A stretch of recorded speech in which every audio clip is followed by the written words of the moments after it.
ce qui a déclenché la rédaction de ce roman, envoûté par Sah Djellaba, c'est une expérience personnelle vécue par une femme, Marie. Et l'auteur joue le rôle d'interprète quand il écrit ce livre. Donc quand j'écris ce livre, je ne l'écris pas tout seul, je l'écris avec Marie. J'entends Marie parler et moi je pose ces mots, je rapporte ces mots à travers la plume.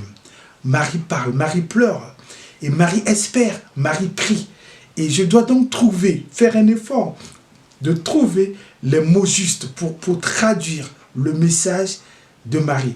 Ou l'auteur de l'histoire veut insister et l'interprète, donc l'écrivain, doit chercher à ne pas à rester là, sans dénaturer le message. Et donc c'est beaucoup plus particulier parce que Marie c'est une femme. Et moi qui écris ce livre, je suis un homme. Et nous, quand les hommes nous racontons une histoire, notre expérience, nous avons aussi nos termes, nos façons de raconter avec un peu plus de virilité, si vous voulez, la masculinité dans les mots. Et lorsqu'une femme aussi raconte son histoire à elle, il y a aussi ses émotions à elle, mais qui se traduit par le choix de certains mots. Et donc le rôle d'un interprète écrivain, c'est de savoir se situer au diapason, dans l'esprit, dans l'intention de l'auteur du récit, pour ne pas dénaturer l'histoire, et aussi rester où le message, rester sur des points principaux du message, de telle sorte qu'à la fin de la lecture, le lecteur saisisse qu'est-ce qui a été véhiculé, quels ont été les intérêts, sur quoi Marie a pu rebondir dans l'histoire. Et donc un écrivain, en matière de roman témoignage, c'est un interprète. Il interprète une histoire, il interprète une vie, il l'apporte, il l'incarne.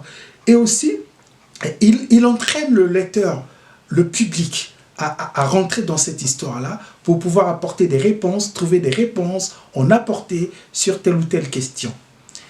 Et l'intérêt justement des romans témoignages à cette ère du numérique est important. Parce que dans les réseaux sociaux, par exemple, il y a beaucoup plus de facilité à raconter sa vie. Les gens se la ramènent avec peu ou moins d'émotion, plus de narcissisme ou pas. D'autres racontent leur bien-être, ce qui les flatte, ce qu'ils ont réussi. Et après, d'autres espèrent partager cela. Et il y a encore d'aucuns qui rapportent leur mal-être. Ils racontent leur douleur, leur souffrance, les dangers de la société. Il y en a qui voient toujours la société en mal. Il y a du wokisme en même temps, vu que c'est la tendance. Et donc, le roman témoignage est très important parce que, elle garde les vertus de la réflexion, la liberté dans le jugement et aussi les valeurs de la langue française en l'occurrence, parce que nous sommes des auteurs d'expression française. Donc, nous gardons toute la beauté de la langue française à travers la plume, non pas par assujettissement ou assimilation, non, parce que c'est la langue par laquelle nous véhiculons toutes ces valeurs-là de l'humain. Le partage, la solidarité, le respect, l'amitié entre les peuples.